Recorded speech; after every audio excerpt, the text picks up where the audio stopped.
A Christmas dinner in a Washington suburb, mid-1990s. Turkey and wine, children in the hallway. At the head of the table, a woman in her late 30s listens as her younger sister, an FBI linguist on the Cuban counterintelligence desk, describes a small Cuban network the Bureau has picked up in Miami. The woman nods. She changes the subject. Around that table also sit her brother, an FBI special agent, and their spouses, both Bureau, a family of counterintelligence officers. Every one of them, except her. Every name her sister just mentioned, she has been passing to Havana for the past decade. Her name is Ana Belén Montes. She is the senior Pentagon analyst on Cuba, the most senior in the American government. For 17 years, she would work as Fidel Castro's most valuable spy inside the United States. Reports for the White House passed through her hands. So did the names of American intelligence officers working undercover. Some of those officers never came home. How does an ordinary woman commit betrayal on this scale? How did she fool the Pentagon, the lie detector, and her own FBI family for 17 years? How did she avoid the death penalty when the law allowed for it? And where is she today? What is she doing? And why is the FBI still watching her? To understand how Ana Montes became Fidel Castro's most valuable spy inside the Pentagon, we have to go back to a small house in the suburbs of Baltimore. Her father, Alberto Montes, was a military doctor and a psychiatrist in the United States Army. A respected man, a veteran. Behind closed doors, he beat his children with a belt. The beating started when Ana was 5. Her sister Lucy would later tell FBI agent Peter Lapp, the same man who would arrest Ana 40 years later, "My father had a violent temper. When he got angry, we got the belt." Ana grew up in a house where the main feeling was fear, where the power of a man in a military uniform meant pain, and where America itself, in her mind, came to mean not freedom, but violence. A psychological profile that CIA analysts would later compile described it this way. Ana Montes's childhood made her unable to tolerate any inequality of power. It taught her to identify with the weak and to want revenge on those at the top. The CIA called this her great vulnerability. Cuban intelligence would see it as her great value. In 1977, at the age of 20, Ana left America for the first time. She went to Madrid on a student exchange. Spain had just emerged from 40 years of dictatorship. The streets were full of anti-American protests. Students blamed Washington for backing dictators across Latin America. In a Madrid cafe, she met a young man named Ricardo Fernández Eriz, an Argentine leftist activist. He told her about Chile, about Nicaragua, about how Washington was destroying its neighbors. She listened. She came back to America convinced that her own country was an empire that had to be fought. By 1982, she was a graduate student at the Johns Hopkins School of Advanced International Studies in Washington, a school that trains future American ambassadors and CIA analysts. And it was there, in those hallways, that they found her. Her name was Marta Velázquez, a law student, a classmate, a friend. On paper, an ordinary American student of Puerto Rican origin. In reality, an operative for Cuban intelligence, which had been hunting talented young Americans in those exact hallways for years. Marta invited Ana on a trip to New York to meet someone. This person just wanted to talk. No commitments, no documents, no recruitment. By the end of that meeting, Ana Montes, a 27-year-old American graduate student from a military family, had agreed to pass secrets to Cuba. And this needs to be understood clearly. Ana Montes did not become a spy after she got into the Pentagon. She walked into the Pentagon already a trained agent of Cuba, and American intelligence opened the door for her. In March of 1985, Ana Montes secretly flew to Cuba, not on vacation, for training. Cuban intelligence ran her through their program: how to memorize documents, how to use encrypted communications, how to behave under interrogation, how to beat a lie detector.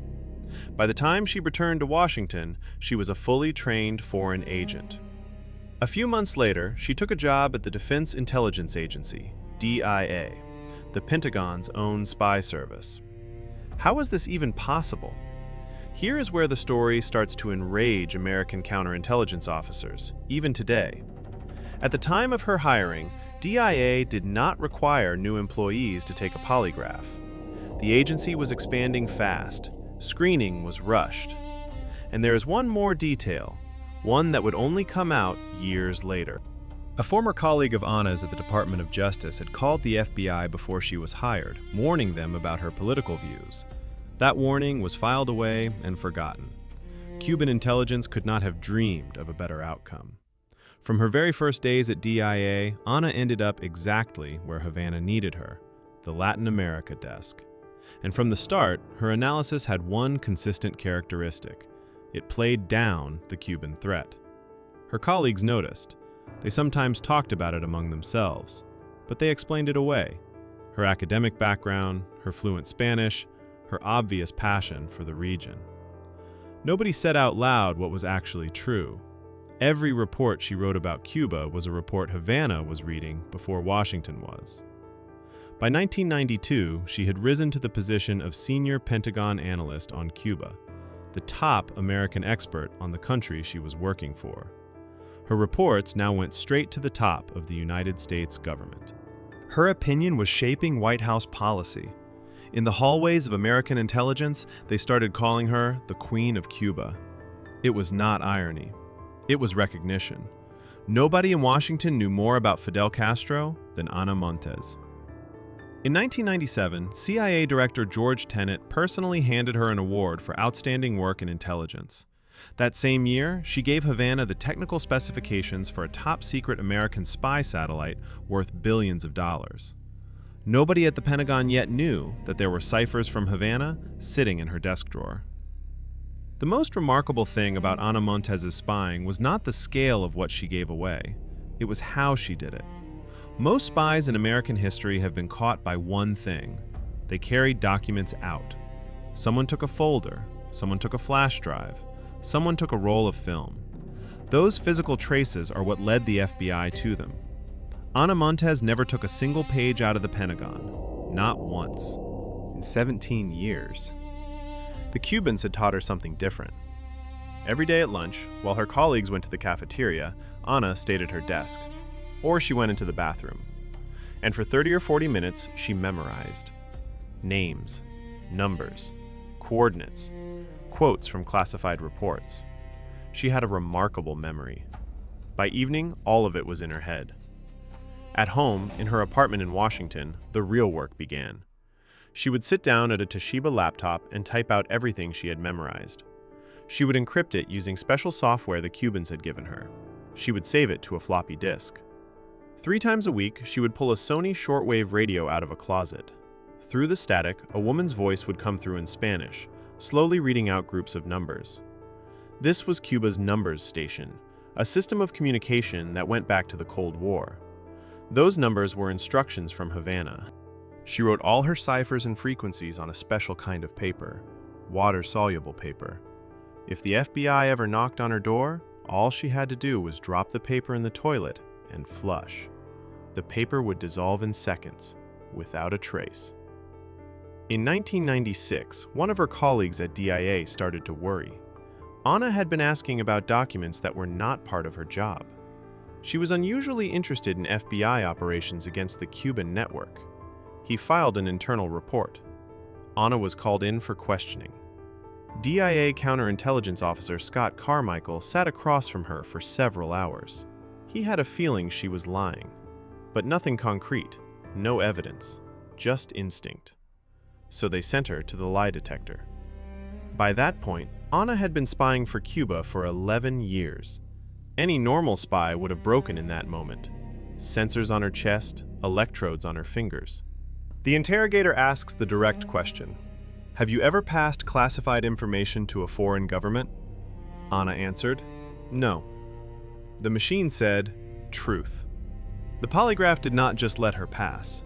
According to Carmichael himself, she passed it brilliantly. And here is where it gets ugly for American counterintelligence. The Cubans had not just taught her physical tricks, how to tense certain muscles, how to control her breathing. They had taught her something deeper. Ana Montes did not see herself as a traitor. In her own mind, she was not lying. She was convinced, deeply, sincerely, without a shred of doubt, that what she was doing was right. A polygraph measures the stress of lying. Ana Montes was living inside her own truth. That was the only polygraph she ever took in 17 years at DIA. After that, she was never put in front of a lie detector again. She walked out of Carmichael's office with a clean record and kept spying for Cuba for another 5.5 years. When Ana Montes came home from the Pentagon, she was coming home to two worlds that she kept strictly separate. In one world, there was Cuba, the radio, the laptop, the water-soluble paper. In the other world, there was family. Her younger sister, Lucy Montes, was only 16 months younger than Ana. They had grown up in the same room. When Ana joined the Pentagon, Lucy joined the FBI as a linguist, a translator from Spanish.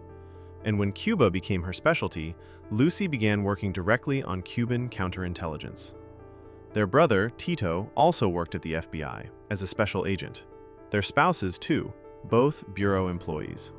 The Montes family had become a small American counterintelligence nest, except for one person. Ana stayed silent.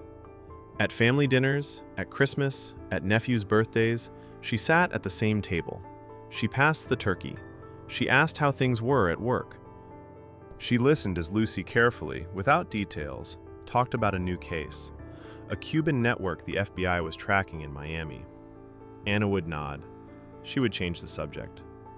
In her head, another process was running. Because Ana knew those people Lucy was talking about, she knew their names. She knew their operations. She knew where they lived. She knew because she had been passing that information to Havana for years. In 1998, the FBI broke a Cuban spy ring in Miami, an operation that became known as the WASP network. Among the arresting agents was Lucy Montes. For her, it was the peak of her career. At home in Washington, her sister was having panic attacks. Ana knew every person they had arrested. She had passed their names for years. Her Cuban handlers cut contact with her. They were afraid of surveillance. Ana sat in her apartment, shaking, and started taking anxiety medication. She went to a therapist, to whom, of course, she could never tell the real reason for her state. Then, on the outside, everything calmed down. The Cubans came back on the line. Life went on. 12 years later, in 2010, when Ana was already sitting in a federal prison, her sister Lucy wrote her a letter. That letter would later become public. It was not a letter of support. It was a verdict from her own blood. Lucy wrote that Ana had never been a hero, never been an ideological fighter, that she had spied out of ego, that she had enjoyed feeling like the smartest person in the room, that she had enjoyed having power over secrets that did not belong to her, that her lies had literally destroyed their mother's health. This was written by the sister who had shared a bedroom with Ana for 17 years, the same sister who had hunted Cuban spies for the FBI, without knowing that the most important one was sitting across from her at family dinners. The family home that had given Ana the reason for her betrayal had also given her the first people she would betray. By the year 2000, the FBI had finally picked up a trail. Not Ana herself, a ghost. An analyst at the National Security Agency had noticed something strange. Studying encrypted Cuban radio transmissions, she realized that somewhere in Washington there was a major Cuban agent. Using a specific model of Toshiba laptop, bought in a specific store, in a specific month. That lead landed on the desk of FBI Special Agent Peter Lapp. In April of 2001, Lapp got access to the banking records of all the potential suspects, and he found it. A receipt from a computer store in Alexandria, Virginia, October 1996. The buyer's name? Ana Belén Montes. From that moment, the FBI started the hunt.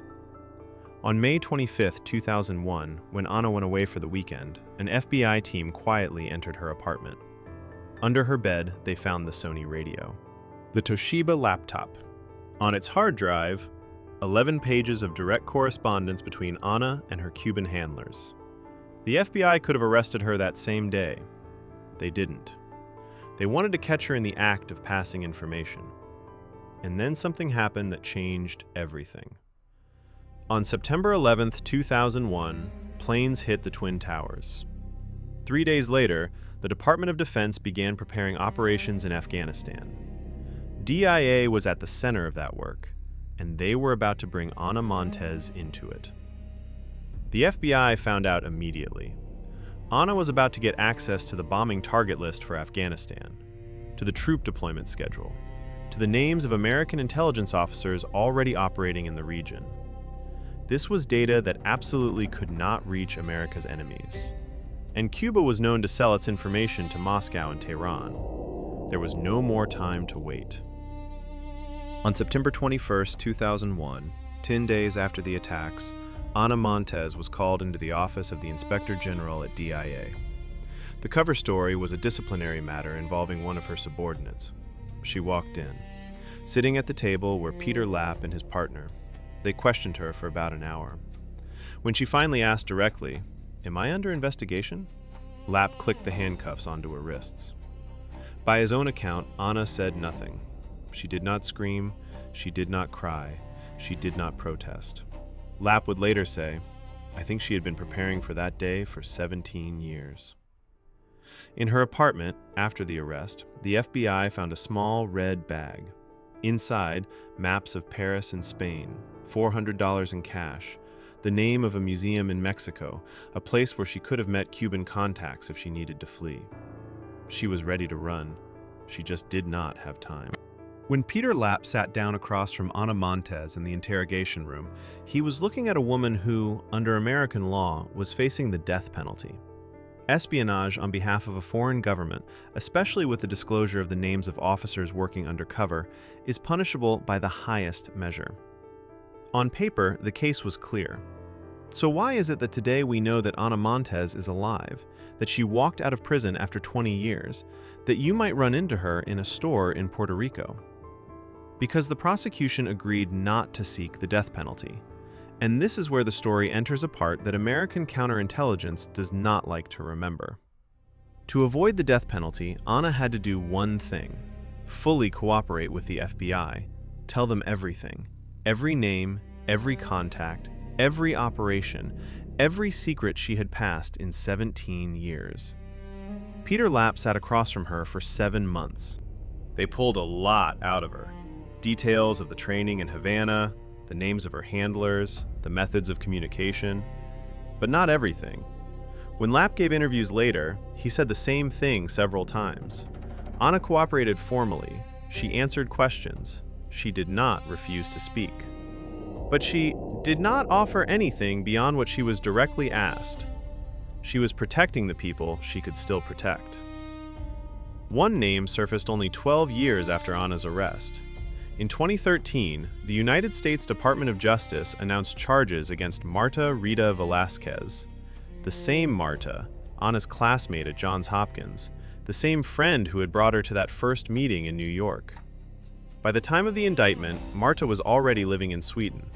Sweden refused to extradite her. Today, Marta Velázquez is still on the FBI's wanted list. She lives in Stockholm. No sentence, no prison, no trial. That is one known case. According to the Department of Justice, Velázquez had helped the Cubans spot, assess, and recruit American citizens, plural, not just Ana. And when Lapp asked Ana directly what she thought about the fact that her information might have cost American soldiers their lives in Afghanistan, she answered without hesitation. Her words, according to his recollection, were these: "If the Cubans had asked me to provide them with information on what we were doing in Afghanistan, I would have done it. And if men and women had died as a result of my intelligence in Afghanistan, that was the risk they took." This was not a young ideologue speaking in the moment of her arrest.